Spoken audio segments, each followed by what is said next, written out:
Bound by Fate, written by Whisper Quill. Previously, in Chapter 6, Damien feared that one day he would lose the fight, the constant battle to keep his wolf at bay. And when that day came, the moon goddess would know what havoc might unfold. The mate bond would remain unyielding, an unbreakable tether to his human mate. But it was not himself he feared for. It was her. Could he protect Rebecca from the cruelty of his world? Would his strength be enough to shield her, or would it one day destroy her? The next day, at the office, Rebecca finally confided in Haley.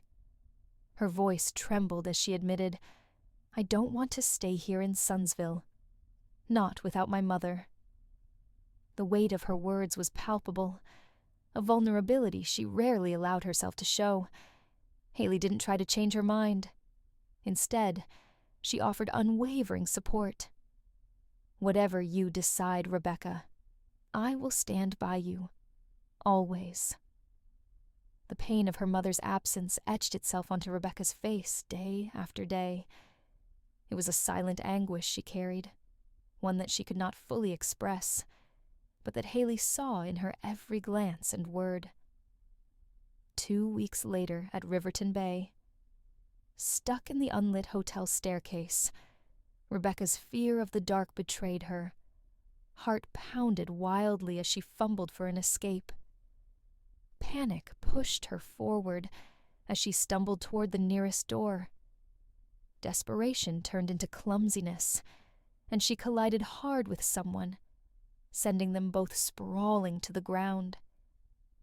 Disoriented, Rebecca blinked rapidly, trying to pull herself out of the haze. Her gaze instinctively dropped to the figure beneath her before rising to meet his face. Damien.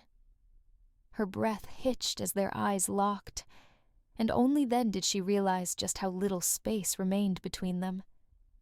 Her cheeks burned as she scrambled to get up, fumbling awkwardly to put distance between their bodies. She didn't get far before Damien reached for her arm, his grip firm but careful. His sharp eyes scanned her, stopping at her bruised elbow. "Did you hurt yourself?" he asked, his voice low but tinged with concern. She winced at his touch and glanced at her elbow, spotting the dark bruise forming there. Surprise flickered across her face. "I must have hurt myself when I missed a step." "It was dark," she muttered, embarrassed by her clumsiness. Damien's jaw tightened, and his grip momentarily shifted, his protective instincts flaring. But before he could say more, Rebecca pulled her arm away, the reality of the moment crashing over her. She needed space, needed to breathe. Without another word, she turned and retreated to the safety of her hotel room, leaving him standing there, watching her go. Once inside, Rebecca slammed the door shut behind her, leaning her back against it, as though it could hold back the wave of emotions threatening to consume her. Slowly, she slid to the floor, her legs giving way. Sweat beaded on her forehead, as if she had run a marathon, and her breaths came shallow and uneven. Why does it always feel this way with him? She thought bitterly. Every encounter left her off balance, her mind swirling with confusion and unexplained emotions. Her elbow throbbed, but it was the strange, electric tension between them that lingered the most. Clenching her eyes shut, she tried, and failed, to push the memory far off in her mind. Damien woke up in his penthouse, irritation gnawing at him like an old wound.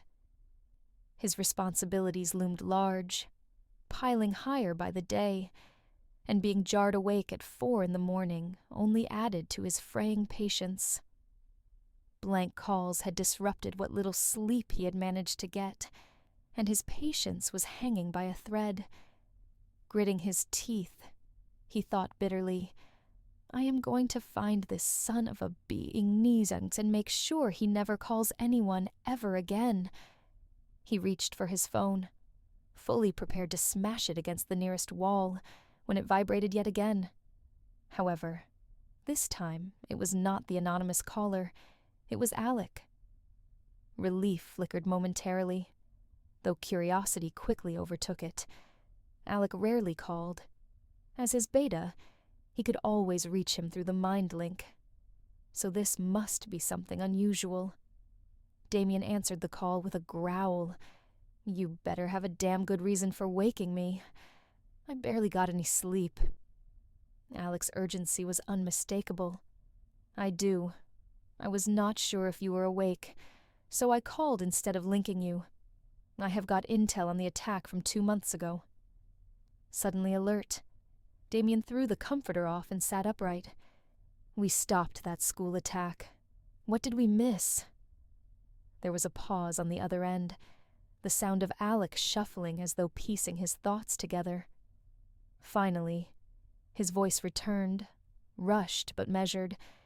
"We did not miss anything during the attack, but a source just confirmed someone is going to great lengths to track our members, by whatever means necessary. I called to warn you to stay vigilant, and sending Haley alone is not an option anymore." Damien's jaw tightened, his mind racing. A chilling thought crept in, and he pushed for confirmation. "Someone must have followed me here, Alec. Every werewolf and human tied to us needs protection, eyes and ears on them at all times. Can you make that happen?" "Already in motion," Alec replied without hesitation. "I have instructed our best men to tighten security. No one goes in or out of the pack, unless absolutely necessary." Damien's sharp instincts caught a hesitation in Alec's tone, an unspoken weight he had not yet shared. "What is it, Alec?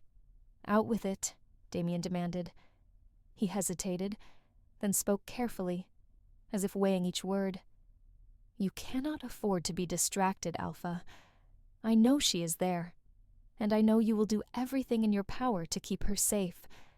But you need to know this. You are their sole target. The timing of this intel and your trip to Riverton is not a coincidence. They are watching you. Being away from the city, away from the pack, puts you at your most vulnerable."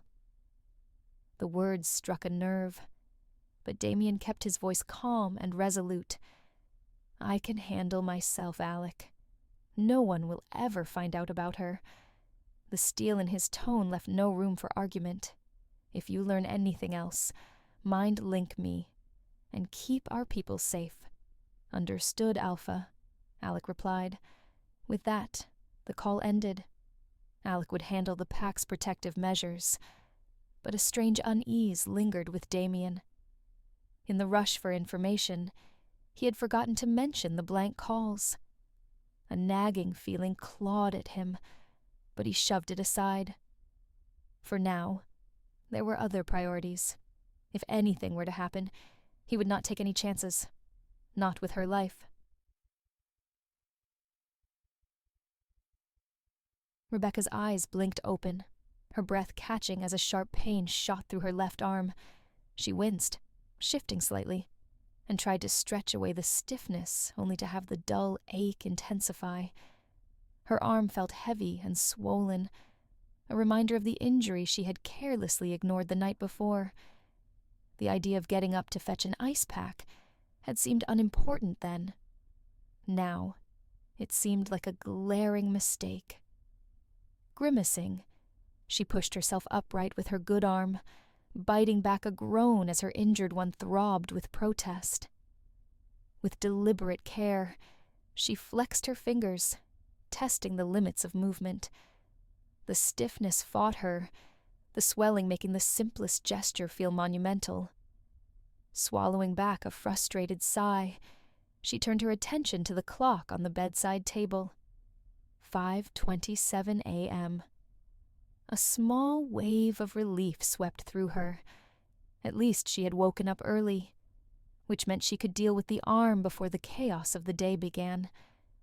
Her body hadn't allowed her more than a few scattered hours of restless sleep, but there was something comforting about the quiet stillness of dawn.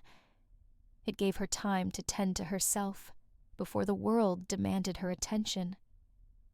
Steeling herself, she swung her legs over the edge of the bed and reached for her phone to switch off her alarm, now that she had already woken up. First things first: ice, compression, and a dose of determination to tackle whatever else the day had in store. Rebecca recalled that the Riverton office was just a short 5-minute drive from the hotel, with a driver already arranged for her commute. She pushed aside everything and turned her thoughts to breakfast, a small, comforting decision to help steady herself. With unfamiliar faces and a new office awaiting her, she welcomed the brief distraction. The cold shower jolted her awake, washing away the remnants of fatigue. The refreshing water cleared her mind as much as it revived her senses. After drying off, she slipped into her neatly pressed clothes, standing before the mirror to apply a light touch of makeup. Her hands paused, the memory of the previous night rushing back unbidden. His gaze, the closeness, her own unguarded awkwardness, it all played out in vivid detail. A lump formed in her throat, and warmth crept up her neck.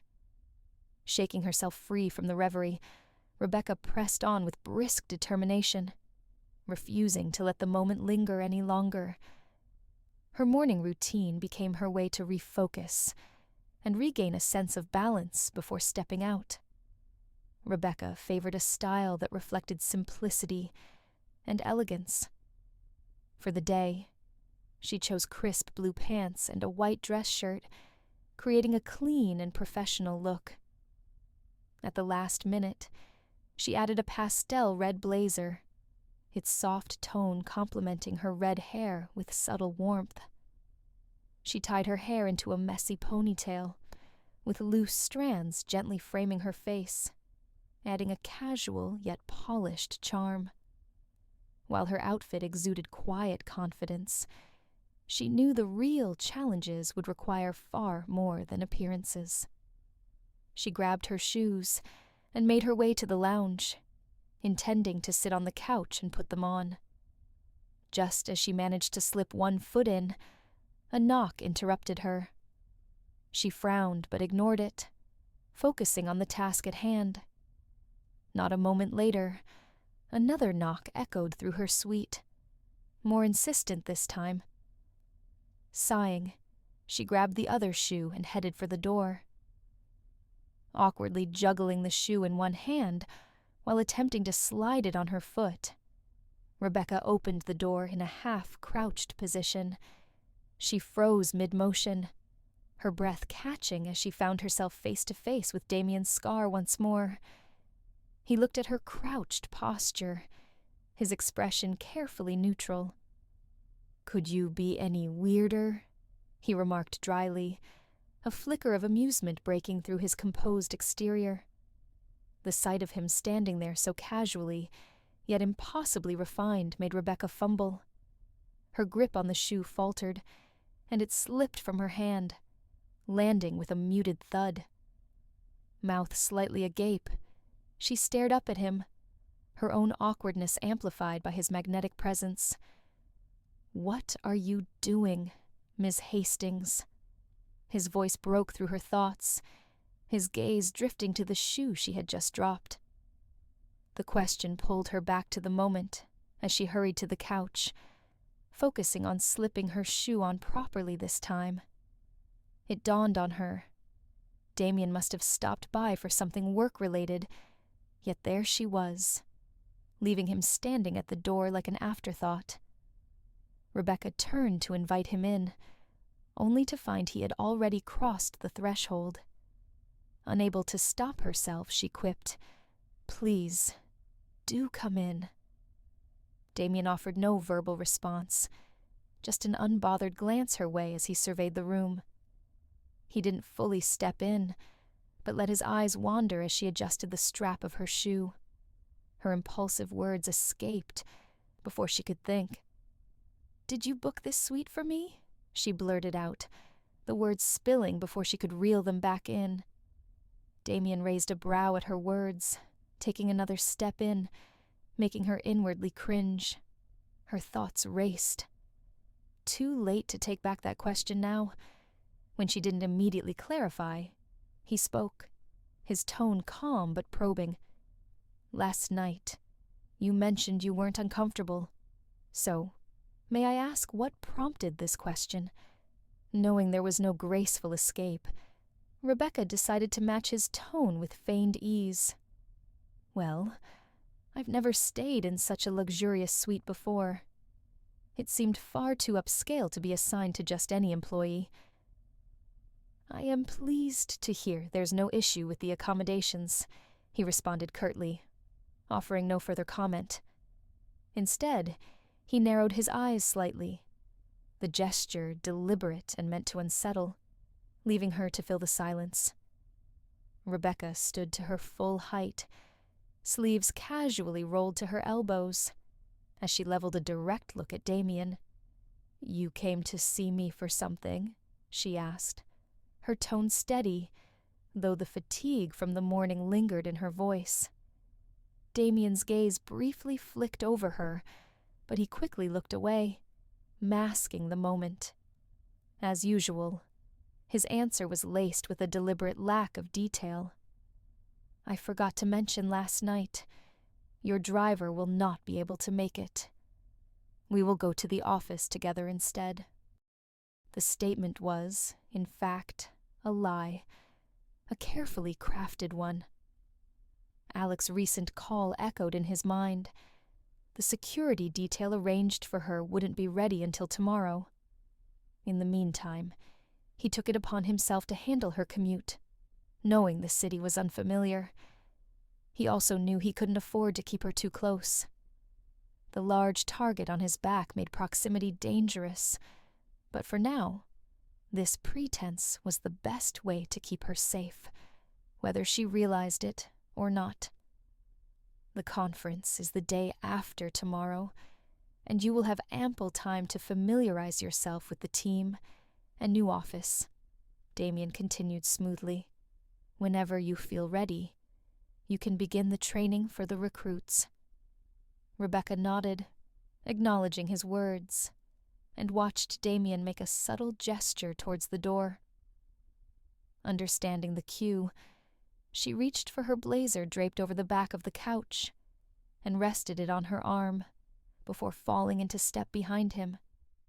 As Damien strode toward the door, he came to an abrupt stop.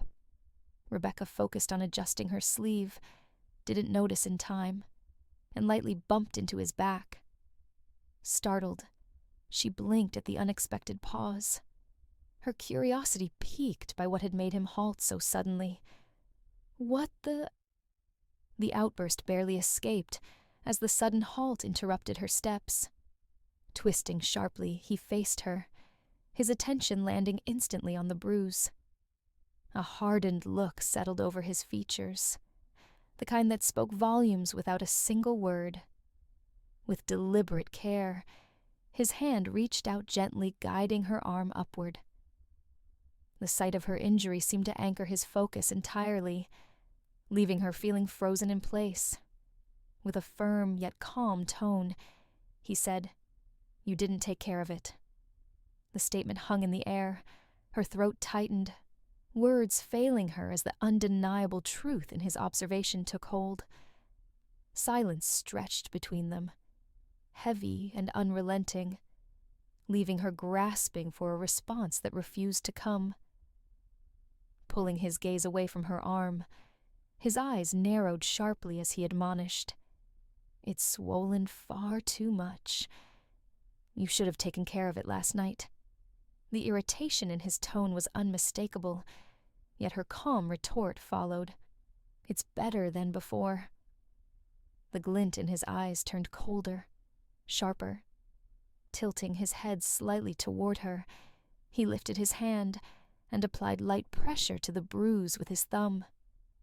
The resulting jolt of pain elicited an unbidden cry from Rebecca, who immediately jerked her arm away.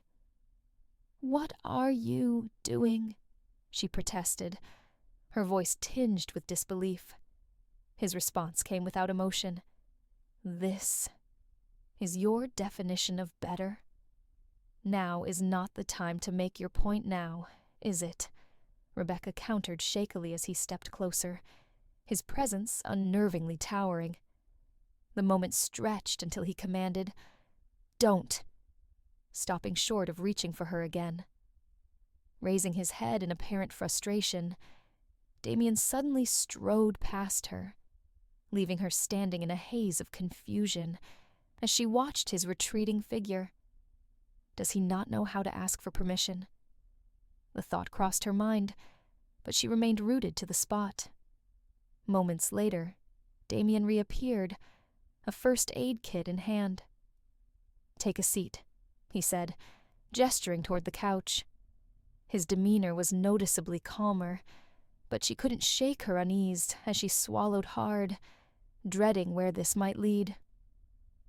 "Sit, Miss Hastings," he repeated, his tone firm yet oddly patient as he tried to command her attention. Clearing her throat awkwardly, she managed to reply, "I don't need that. Thank you. Besides, we're getting late for the office." Her voice carried a forced calmness, though the tension in the air remained unmistakable. The first aid kit rested silently on the table as he closed the distance between them, his movements deliberate. Without a word, his fingers curled around her wrist, firm but not rough, guiding her to the nearest seat. Frustration laced his voice as he demanded, "Can you stop being so stubborn and just do as I say?" A sigh escaped him, heavy with impatience, as though her defiance tested his every limit. "I'm fine. I don't need—" she began, but his sharp interruption cut her off. "Rebecca, please." The unexpected plea threw her, momentarily disarming her. Surprise flickered across her face before she relented, lowering herself awkwardly onto the couch. Uncapped and ready, the ointment spread gently as his fingers worked in slow, deliberate circles over her elbow.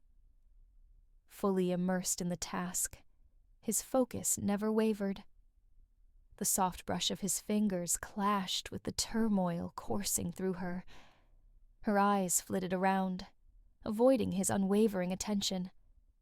Though sharp waves of pain coursed through her arm, she gritted her teeth, refusing to let it show.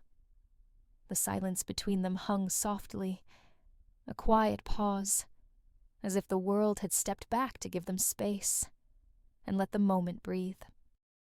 As his gaze shifted from her arm to her face, a flicker of amusement danced in his eyes, as though he was suppressing a smile. Leaning in slightly, he murmured, "If you're trying not to squirm just to prove you're all right, you might as well give up, Ms. Hastings." Her glare was the only response she could muster, though it faltered when a sharp gasp escaped her lips, the sudden sting catching her off guard. Leaning closer, he blew gently on the wound, and she instinctively held her breath, her body stiffening at the sudden proximity. He noticed her reaction, but remained unfazed, though the glint in his eyes betrayed how much he relished the effect he had on her. "I didn't know you were so intolerant to pain," he remarked, his tone laced with teasing. "Now I understand why you didn't bother taking care of it yourself." "That's not true," she countered weakly, her voice barely above a whisper. Shifting slightly, he moved closer, his face mere inches from hers, holding her gaze captive for a moment before leaning to the other side, effortlessly retrieving a bandage from the kit. Straightening back to his position, an amused glint flickered in his eyes as he noted the unmistakable panic etched across her face. With deliberate care, he began wrapping her elbow, his touch light and precise, ensuring not to aggravate the injury further. The silence between them was heavy, charged with unspoken tension, as his focus remained on the task, while hers wandered anywhere but to him. Letting her gaze drift to his face, she took in a sight she rarely had the chance to witness. Him, so focused yet at ease. His features, softened by the knitted brows and the faint curve at the corner of his lips, gave him an air of effortless perfection. "All done," Damien murmured, his voice gentle as he broke the silence. Startled, she snapped out of her thoughts, quickly pulling down her sleeve, her movements deliberate to avoid any discomfort. Swiping his fingers across the ointment tube, he began to neatly rearrange the first aid kit, carefully packing everything back into place. Taking it as her opportunity to escape the awkwardness, she moved to stand, but froze when her eyes caught his. His expression, unreadable at first, hinted at something deeper. A flicker of sadness, perhaps. The invisible pull she always felt in his presence enveloped her once more, leaving her momentarily unable to look away. For a few seconds, she found herself locked in his gaze, unable to break the magnetic tension between them. A deep, deliberate breath escaped Damien as his gaze shifted sharply away. Standing abruptly, he stepped back as though something unseen had stung him. "We can leave now," he said, his voice clipped. Before heading out of the lounge, he retreated to the room, leaving her alone once again, this time sitting frozen in stunned silence. The realization crept into Rebecca's thoughts, unbidden, yet persistent. So this is how he must have felt. All those times I walked away without a word. The thought lingered uncomfortably, only to be overshadowed by another, more startling one. Am I seriously thinking Damien is handsome? Her cheeks burned at the absurdity, and she shook her head, attempting to banish the thought. I'm overtired. That has to be it. Maybe some rest will fix these maddening thoughts. Shoving those thoughts aside, she stood abruptly, the movement intended to steady herself. The sound of footsteps, his footsteps, echoed in the lounge, growing louder. Before Damien could reach her, Rebecca drew a deep breath and spoke first, her voice crisp and matter-of-fact. "We should hurry. The meeting starts in 30 minutes. With a quick motion, she grabbed her blazer, deliberately avoiding his piercing gaze as they headed to the door together. She paused to lock it behind them, the metallic click of the key breaking the heavy silence. Without a word, they moved toward the elevator, their footsteps echoing faintly in the stillness of the hallway. When the elevator finally arrived with a soft chime, they stepped in. The confined space only amplified the awkwardness. Fidgeting slightly, Rebecca adjusted her collar, her fingers brushing against the fabric as she mustered the courage to speak. Wasn't there supposed to be a driver to pick me up?" she asked, her voice hesitant and uneasy. Damien didn't glance her way, his gaze fixed on the floor indicator as he replied, his tone betraying a faint edge of cool indifference. "Do you have a problem coming with me?" The sharpness of his tone stung, and she had to bite her tongue to keep from snapping. Unable to resist entirely, she muttered under her breath, "Says the one who had a problem sharing a flight with me." His eyes flickered, just barely. Her words struck a nerve.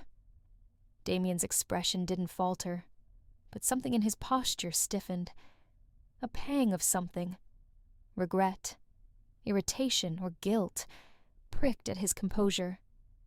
The jab hit deeper than she intended, and the atmosphere in the elevator turned cold and hostile. As the elevator reached the ground floor, its doors slid open to reveal the bustling lobby beyond, and Damien stepped out first. His voice quieter now, carried a subdued explanation she had not asked for. "I had something to catch up on here," he said, before striding forward without looking back. Rebecca lingered for a moment, her gaze trailing after him. A flicker of regret stirred within her. She hadn't meant for her words to cut so deeply. Yet, beneath the regret, lay something far more unsettling: confusion. Their dynamic confounded her, unpredictable and unnerving, a relentless push and pull, with constant shifts in emotion that left her off balance. It was as though every step they took toward understanding each other was followed by an equal step back, leaving her unsure of his true intentions. With a steadying breath, she pushed the turmoil to the back of her mind and stepped forward, following him into the bustling lobby, her emotions as turbulent as ever. Haley was lost in her work, so much so that she didn't notice Alec at her door until the sharp knock disrupted her focus. Blinking up in surprise, she saw him standing there, casual but composed. "Since when do you need to knock before coming in here?" she asked, an amused smile tugging at her lips. "With you?" "Always," Alec quipped, his tone light but deliberate. A man should never forget his manners. Rolling her eyes with exaggerated flair, Haley gestured for him to come in, her fingers deftly flicking over the keyboard to wrap up the task. Alec stepped inside, his gaze briefly scanning the papers strewn across her desk, before settling on her. "Is this a bad time?" he asked, his voice holding just enough curiosity to suggest he wasn't about to leave even if she said yes. "No, I'm just finishing up," Haley replied smoothly. She leaned back in her chair, brushing a loose strand of hair from her face. "Rebecca needed me to check the material she prepared for the recruits, so I'm jotting down a few pointers for her." Alec's easy demeanor shifted slightly, a somber note creeping into his voice as he said, "I'm guessing she still doesn't know that you won't be able to make it to Riverton Bay after all." The remark landed heavier than Haley expected. Her shoulders sagged before she let out a soft sigh. "Bummer," she murmured, her disappointment evident. "We had plans, you know." Her fingers paused mid-typing as a flicker of emotion crossed her face. Shaking off the moment, she regained her composure and offered Alec a small, determined smile. "I'm just about done with this email. Give me a minute to wrap it up, all right?" "Take your time," Alec said, sinking into the chair opposite Haley with a practiced ease. His presence seemed at odds with the tension etched across his face. Moments later, hitting send on her email with a satisfying click, Haley shut her laptop. Rising from her desk, she moved to the chair next to him, her focus now entirely on Alec. He sat there, lost in thought, a shadow of exhaustion etched on his face. Concern flickered in her eyes as she spoke softly. "Speaking of Riverton, you haven't explained why I can't go. Is something wrong?" A deep sigh escaped Alec, heavy with weariness. "That's what I came to talk about," he admitted, regret softening his voice. "I was caught up all day. Otherwise, I would have come sooner to see you." The regret in his voice was unmistakable. Haley gave a small, understanding nod. "It's fine. I could wait," she said gently, her calmness inviting him to continue. Leaning in slightly, Alec dropped his voice to a near whisper. "The rogues are active again, and every member of our pack is being watched. A source from the Midnight Pack confirmed that they're planning something significant, larger than anything we have encountered before. For years, their goal had been to overthrow the Council and seize control of Sunsville City. But we've always managed to destroy their plans. This time, though. He hesitated, his jaw tightening as the weight of his words pressed down on him. Their target is Damien. With him away from the city, he's vulnerable. An easy opportunity for them to exploit. I have been in touch with him all day, trying to convince him to postpone the conference, but he won't budge. He's ordered me to handle things here in case something happens. Losing Damien, or any key pack member, to the Rogue Legion would be catastrophic. If something like that were to happen... Alec trailed off, his voice thick with unspoken fears. Haley felt her heart sink with every word he spoke, the gravity of the situation settling over her like a heavy burden. Unable to hold back her worry, she burst out, "What about Damien?" And Rebecca. She went on the trip with him, and she's human. What if she... Her voice faltered as Alec reached out, his firm yet gentle hands clasping her wrist to halt her spiraling thoughts. "Damien is there," he said firmly, his tone steady with quiet assurance. "Nothing will happen to her. You know our people in the other office. It's just as much of a responsibility to protect them, right? That is why he cannot leave yet, and it's also why we cannot bring Rebecca back alone." He paused for a moment, his expression grim as he continued, "The conference must go on. If they're watching us, and they likely are, they would know we suspect something if we made any sudden moves. That would force them to change course, and they probably have backup plans we cannot predict. Until we are sure what we are dealing with, we cannot let them know we are on to them." He leaned back slightly, his voice low but resolute. "I have arranged for 2 men from the Midnight Pack to leave tomorrow for Riverton Bay, as part of Damien and Rebecca's security detail. They are highly skilled, way more than capable of intercepting any attacks and keeping the situation under control." With steady and reassuring words, Alec did his best to soothe Haley's nerves. Talking to her, though meant to comfort her, lifted some of the weight off his own shoulders as well, leaving him with a fleeting sense of relief. What they shared wasn't something easily understood by others. It might appear ordinary to an outsider, but to them, it was a bond built on quiet strength and unwavering support. Over the past few months, they had become each other's anchors, a safe haven in life's storms. Whenever the burdens grew heavy, they leaned on one another. It was visible to Haley how much toll the situation was taking on Alec. Worry etched into every line of his face, revealed just how much he cared about Damien. For Alec, Damien wasn't simply his alpha. He was the elder brother Alec never had but deeply cherished. More than a beta, Alec was also Damien's first cousin, entrusted with the role 2 years ago after completing rigorous training. The promotion of the role had been a significant change for him, but it was one he embraced with unwavering dedication. As for Haley, her family's long-standing ties with the Silver Dawn Pack had always been a source of strength. Despite their relatives being scattered across the country, the pack embraced them fully, declaring them as one of their own. Ironically, securing a job with the company hadn't been part of Haley's plans.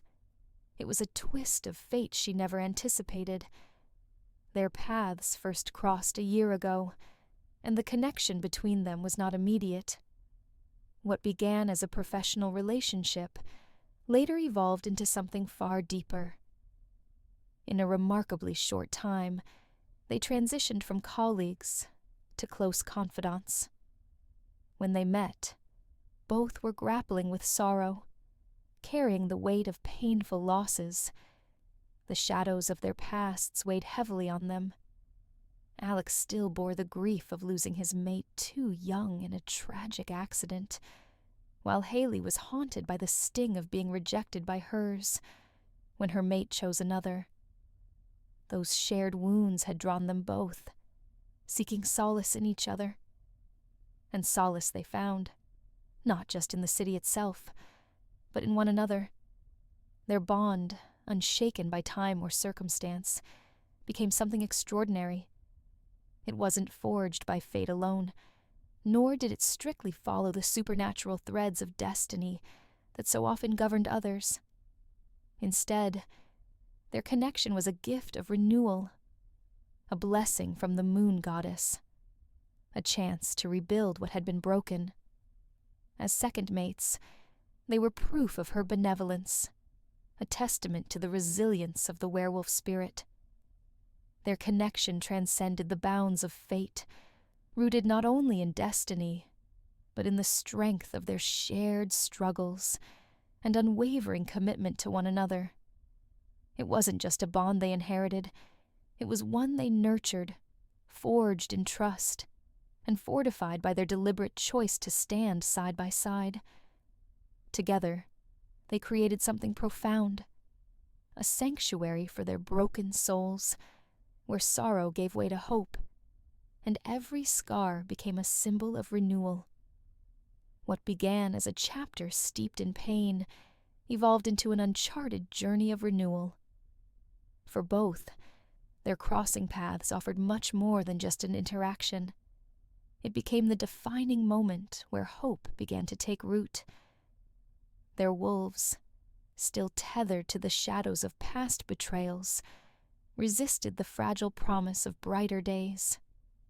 Yet, it was the strength of their shared resolve, their refusal to surrender to despair, that bridged the gap and paved the way forward. With each hesitant step, they rebuilt the shattered pieces of their lives, finding trust and love in each other's presence.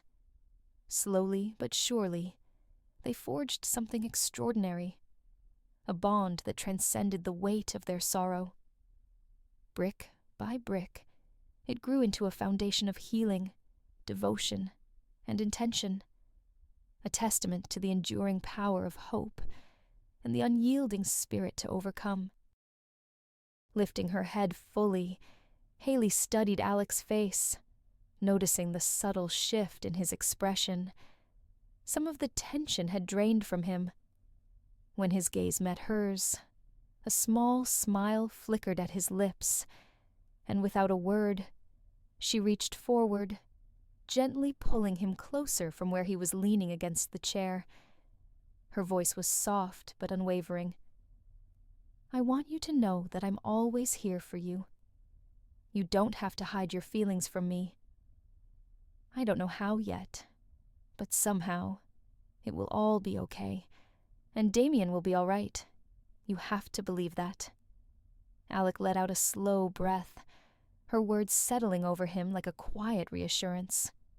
With quiet reverence, he lifted her hand to his lips, pressing a lingering kiss to the center of her palm. "I can't wait for the day when I make you mine," he murmured, his voice carrying more than just longing. It was a promise. The warmth of his words sent a rush of color to her cheeks, but she met his gaze with steady resolve. "It's a good thing you won't have to wait long," she replied, a smile tugging at the corner of her lips. "Our families have decided. The ceremony will be held in the next couple of months." Alec let out a sharp sigh, his expression shifting to one of disbelief. "Months? No, that's too long. I refuse to wait that long." His jaw tightened, his determination clear in the intensity of his gaze. "The ceremony needs to happen next month. I've already spoken to the Alpha. He's on board. And with things getting more complicated, I won't risk you being away from me any longer." Haley chuckled, shaking her head at his urgency. "You make it sound like we're on borrowed time," she teased, warmth lacing her voice. "Not that I'm complaining. If it were up to me, we'd skip the formalities altogether and just elope." Her laughter softened as she leaned in slightly, eyes twinkling with mischief. "We wolves don't need permission to be with the ones we love and belong to, do we?" The mischief in Alec's eyes faded, replaced by a quiet seriousness, as he squared his shoulders, before pulling Haley into his arms. His grip was firm yet gentle, holding her as if anchoring himself in her presence. "I know I'm not a perfect man," he murmured, his voice tinged with regret. "There are things I wish I could change, mistakes I wish I hadn't made. But one thing I'll never do is hurt you, Haley. I will keep you safe. Always." The vulnerability in his words struck her deeply. Without hesitation, she tightened her embrace, as if willing him to believe in the certainty of her presence. "I know," she whispered, her voice filled with quiet conviction. "With you, I will be the happiest I have ever been." For a few moments, they simply stood there, wrapped in a silence that spoke louder than words. When Haley finally pulled back, her gaze softened with emotion. She had never felt something so unshaken, so true. "Alec Maxwell," she said, a smile gracing her lips. "Never in my life have I adored anyone the way I adore you." Their bond was pure, unbreakable, like any first mate's connection, yet uniquely their own. Time had allowed them to develop an understanding that ran deeper than instinct. Their wolves, once restless, now found solace in each other's presence, growing more tethered with every moment they shared. Alec's gaze held hers, unwavering. "You are my one shot at true happiness, Haley Wilson, and I won't let anything take that away. I will protect you, with my life if I must." Her laughter broke the intensity, light and teasing. "It's a good thing no one's around to hear that," she quipped, eyes glinting playfully. "Or they'd mistake you for a complete softie." Alec chuckled, shaking his head, but didn't deny it. For Haley, he'd gladly be one. A council meeting had been set for the afternoon, yet Xander, wary of the discussion that would unfold, requested a delay for a few days. Despite the postponement, James William, former Alpha of the Midnight Pack, personally sought out Xander, insisting on a private meeting to discuss an urgent matter. Seated in quiet contemplation, Xander sipped his tea, the warmth grounding him as he awaited James's arrival.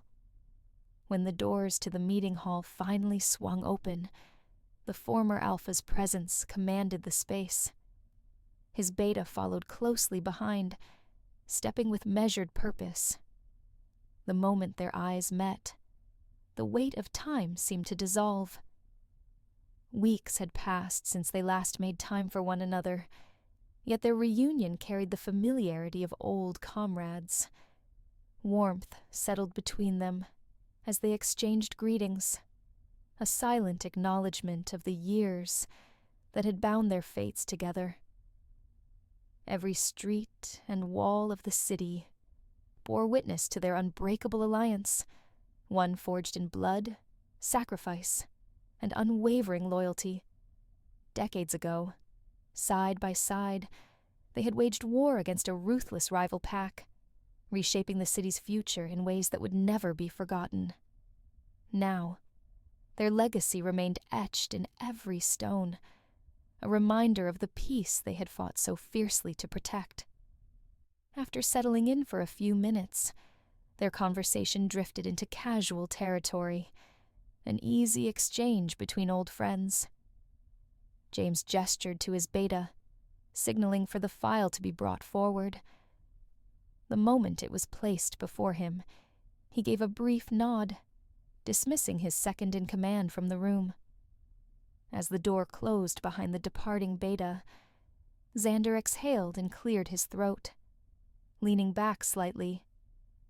I really thought we'd finally have time to ourselves, now that our sons are handling pack affairs, he remarked, his tone carrying a touch of disappointment. But clearly, this isn't just a friendly visit. A flicker of regret crossed James's face as he sighed. I'm afraid it's not, Xander, he admitted, his voice tinged with gravity. I have something of utmost importance to discuss with you, and I need your help. The weight behind his words made Xander straighten instinctively. Whatever James had come to say, it was serious. Offering a measured nod, he leaned forward slightly, his sharp gaze fixed on his old friend. Go on, he said simply. James wasted no time, diving into the details of Ellen Hastings's accident. Xander listened closely, though the tragedy was one he was already familiar with. 2 of the men who lost their lives that night had belonged to each of their packs. Yet, what few had known was the true nature of their mission. These weren't just ordinary pack members. They had been working undercover, tasked to gather intelligence on rogue movements. That night, as they neared the town line, they carried something far more valuable than their own lives. Crucial information that could have unraveled a much larger scheme. Their deaths were no coincidence, no unfortunate mishap. The traces of rogue scent lingering in the area suggested something far more sinister. An accident that may have been carefully orchestrated, a strike meant to silence those who knew too much.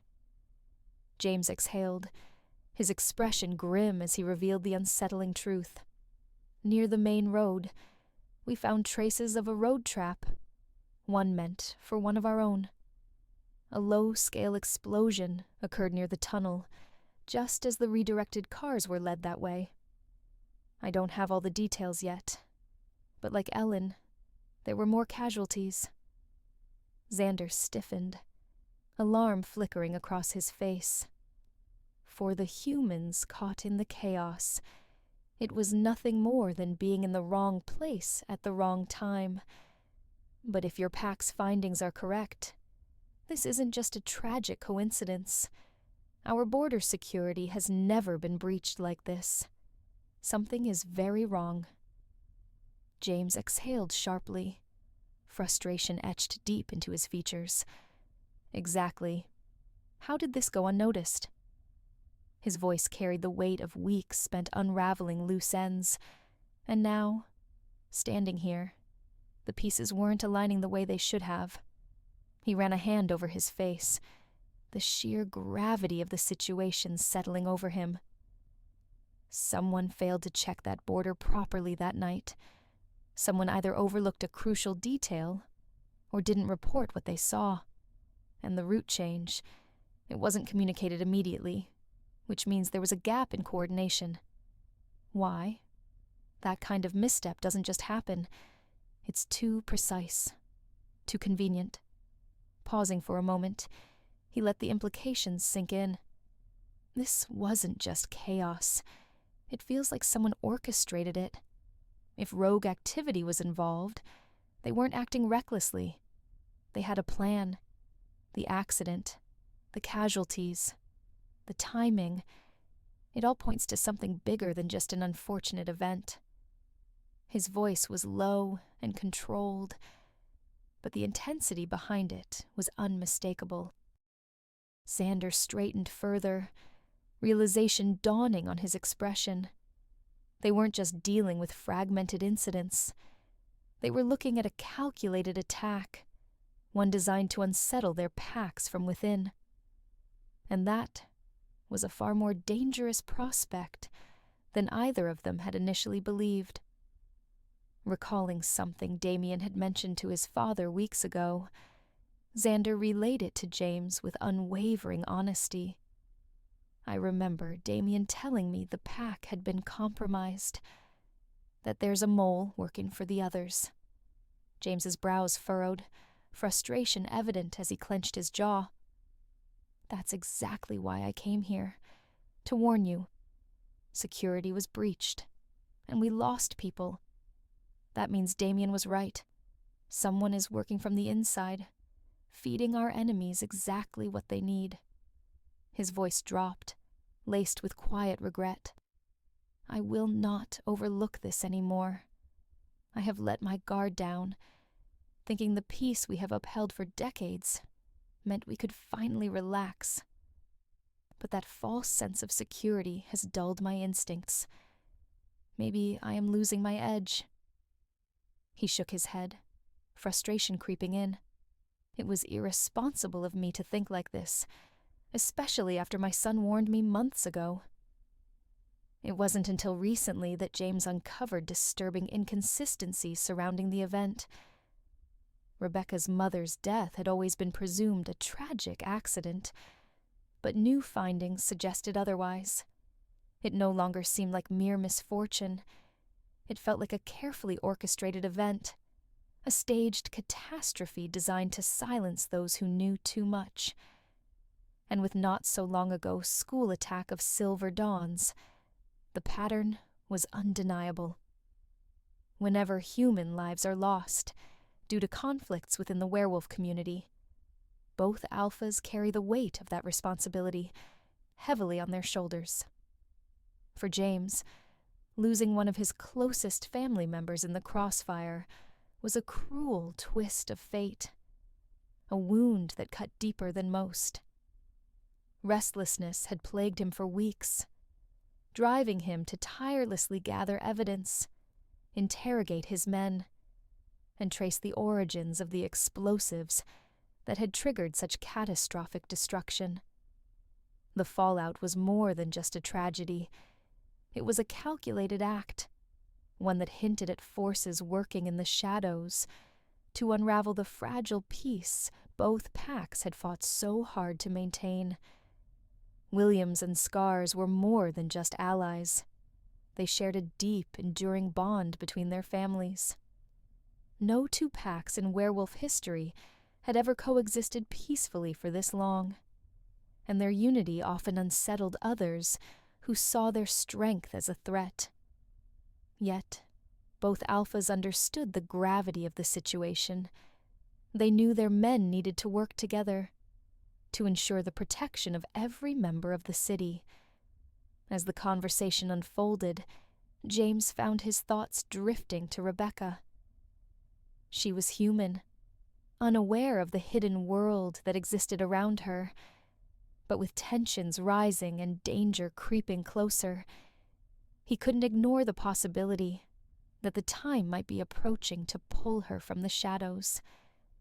Keeping her oblivious had once seemed like the safest choice, but now he questioned whether leaving her unprepared would do more harm than good.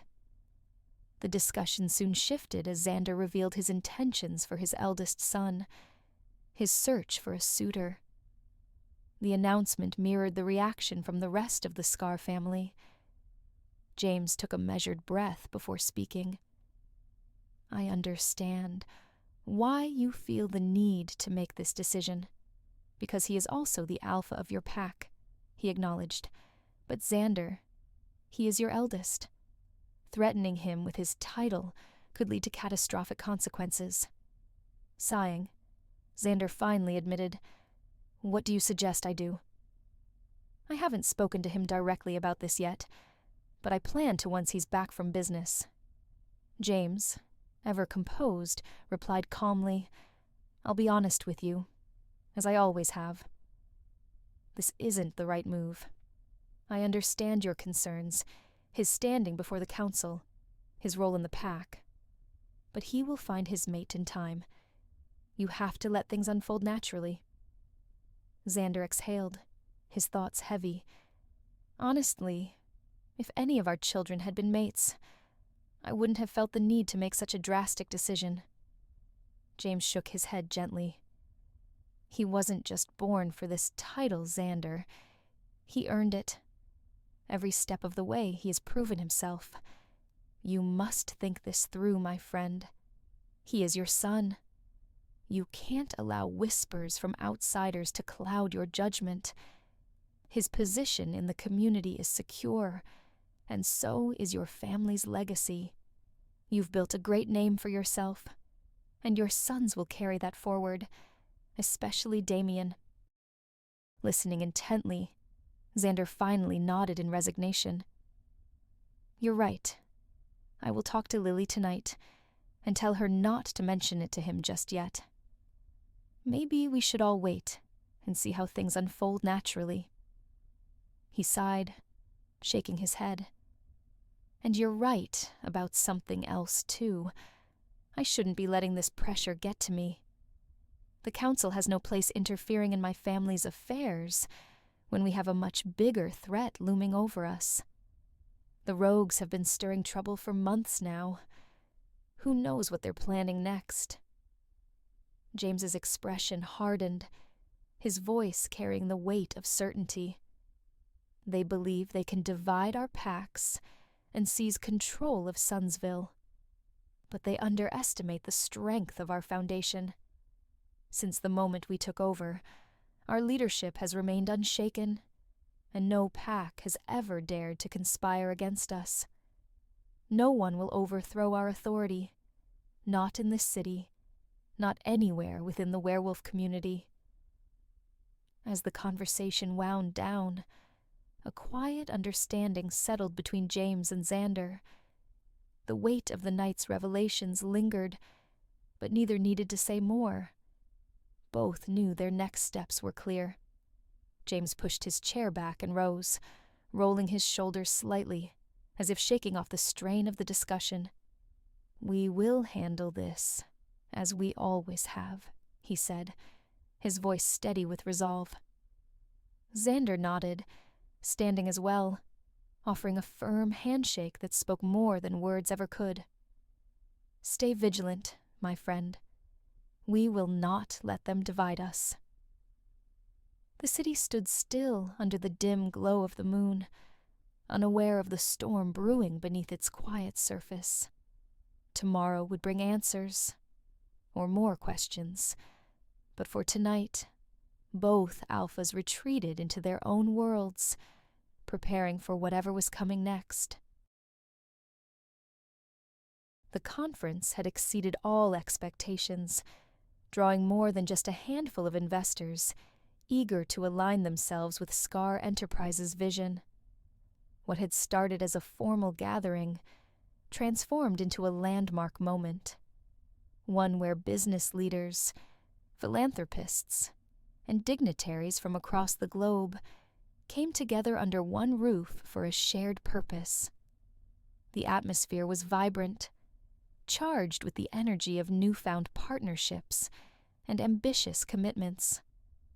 Conversations buzzed through the hall as delegates exchanged thoughts on upcoming collaborations, each adding to the weight of the event's success. It was a triumphant day, not just for the company, but for the greater cause they had worked tirelessly to champion. Outside the grand hall, Damien stood near the entrance, ensuring the foreign delegates were seen off with the utmost courtesy. His stance was composed, yet his sharp gaze scanned the departing guests, gauging their satisfaction. Every handshake, every exchanged farewell, carried the weight of an alliance formed, a pledge made. Meanwhile, inside the hall, Rebecca moved swiftly through the space, her keen eye capturing the last moments of the event through her lens. As the lead photographer for the marketing department, it was her responsibility to document the significance of the occasion, the energy of the attendees, the success of key moments, and the essence of what the company had accomplished.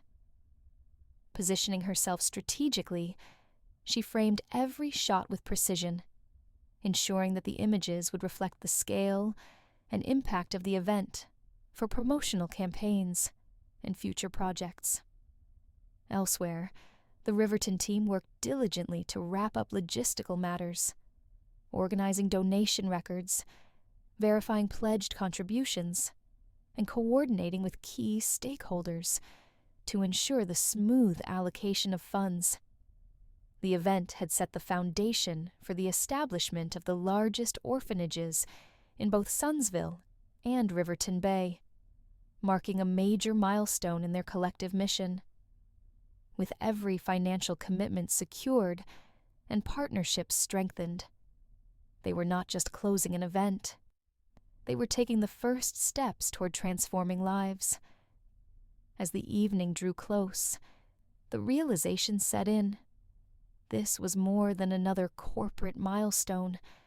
It was a step toward something far greater. And for Scar Enterprises, it was only the beginning.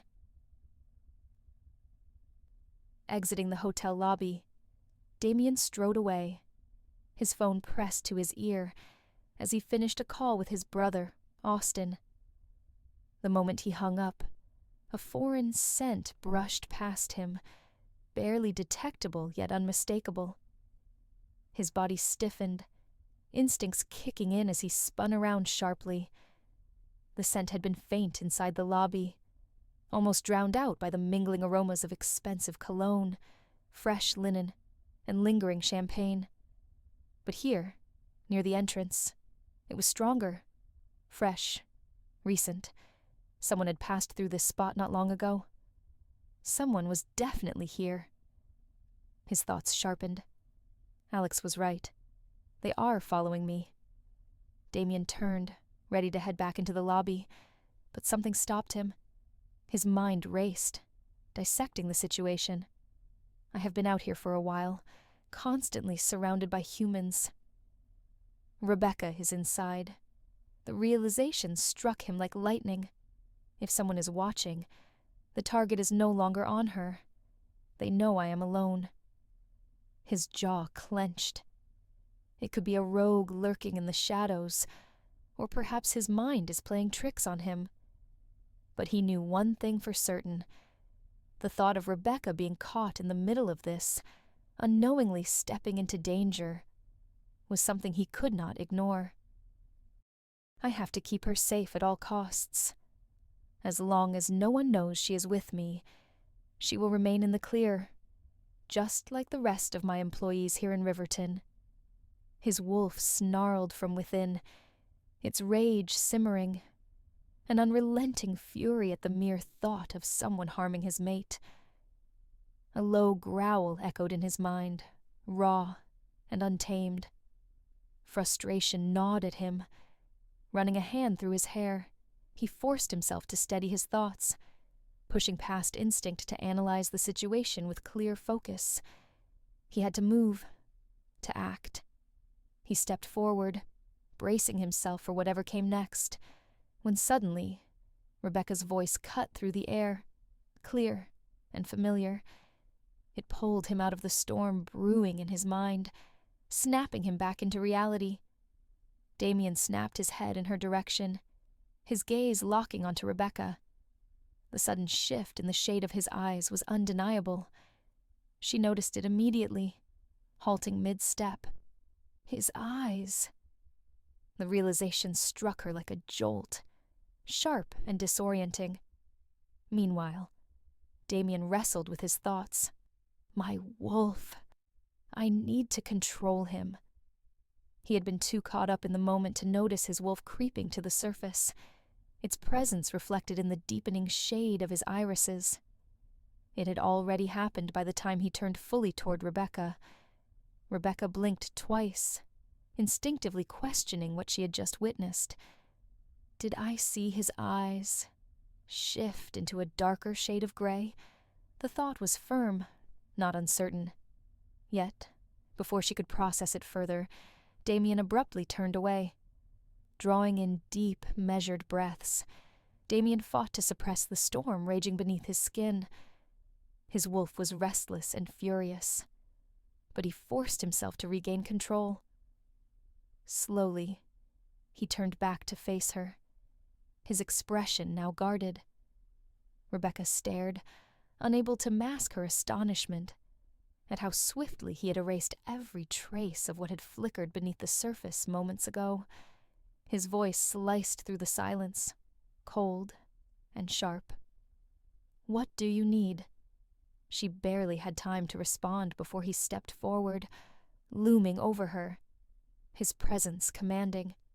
"Miss Hastings," he continued, his tone edged with impatience. "I was in the middle of something when you called for me. Believe me when I say this. I do not like being interrupted, and if I were you, I would keep your distance." His words barely made sense to her, but his tone struck deep, sharp enough to make her stomach's six twist with something she could not quite name. Swallowing the lump rising in her throat, she quickly gathered herself. "I only came to tell—" Before she could finish, his response cut through, immediate and dismissive. "I cannot take you back. I am not going to the hotel, so you can go with—" The sudden coldness in his voice made something snap inside her. Without hesitation, she shut him out, refusing to let him brush her aside. "No need." Her tone was brisk, clipped with quiet fury. "I am heading back with the team to the office. I only came here to tell you that." Turning away from him, she did not wait for a response, did not stop to see if his expression shifted or softened. She was done. Making a beeline for the door, she forced herself to walk with confidence, ignoring the sting of his harshness, even if it lingered somewhere deep inside. Ass. The thought came fast, unfiltered. I am never talking to him again. A beat passed, and another thought crept in, laced with defiance. Not politely, at least. And I sure as hell do not care if he is my boss. After wrapping up the team session, everyone decided to unwind at a local diner, known for its great food and strong drinks. Exhausted but unwilling to take no for an answer, they insisted Rebecca join them. After the day's success, celebrating felt more like an obligation than an option. One of the team members even joked about inviting their boss, Damien, something Rebecca was so not thrilled about, at all. Thankfully, when half an hour passed and he failed to show up, she found herself relaxing in the warmth of the gathering. The diner had a charming, rustic appeal, wood-paneled walls adorned with vintage photographs, dim overhead lights casting a cozy glow, but the serenity of its decor clashed with the vibrant energy inside. Conversations overlapped, laughter rang out across tables, and the clatter of plates and silverware filled the space. The hum of an old jukebox was barely audible over the lively chatter, blending into the rhythmic pulse of the evening. The air smelled of sizzling burgers, fresh-cut fries, and the occasional tang of whiskey from nearby tables. It was a place where laughter blended seamlessly with the clinking of glasses, where people unwound without restraint. Soon, casual jokes and chatter filled their table, blending with the arrival of steaming plates and chilled drinks. The atmosphere carried a familiar ease, reminding Rebecca of the late-night dinners she shared with her Sunsville office team. She made a mental note to call Haley once she was back in her hotel room. As the drinks kicked in, the tension and stress from the past few days slowly melted away, leaving nothing but the comfort of good company and the satisfaction of a job well done. After some time, as the laughter settled and one of her colleagues launched into a story, Rebecca's phone screen lit up. Glancing down, she instinctively peeked at the caller ID. It took her a second to process the name flashing across the screen. A friend from New Orleans. The unexpected call caught her off guard, but she quickly composed herself. Offering a polite excuse, she slipped away from the table and stepped aside to answer it. Pushing through the back door, Rebecca stepped into a dimly lit alleyway. A moment of hesitation kept her lingering near the entrance, eyes scanning the surroundings before fully stepping outside. The space was empty, except for a few towering trash cans on one side and the distant shimmer of headlights from the main road. Nothing else. Looks like this side of the diner is barely used. The quiet was a welcome change, and she answered the call, enjoying the peacefulness of the night as she spoke. A few minutes passed in conversation before they both decided to hang up. Rather than heading inside immediately, she lingered, allowing the crisp evening air to settle over her. Stillness wrapped around her, both soothing and unsettling. With nothing else to distract her, thoughts drifted back to the incident that afternoon. The memory resurfaced, sharp and cutting, his words landing like a punch she had not braced for. I cannot decide whether I feel relieved or irritated that he never showed up. Resentment gnawed at her. He took someone else's anger out on me. Who the hell does he think he is? Fingers curled into fists at the thought. I should have slapped him across the face. That would have been satisfying. But no, violence is not an option, even if he deserves it. He is my boss, after all. A sharp exhale escaped her lips, irritation simmering beneath her skin. Why do my thoughts keep steering back to him? Dwelling on him like this felt unhealthy and irrational. Shaking her head, she forced herself to break free from the spiral. What is wrong with me?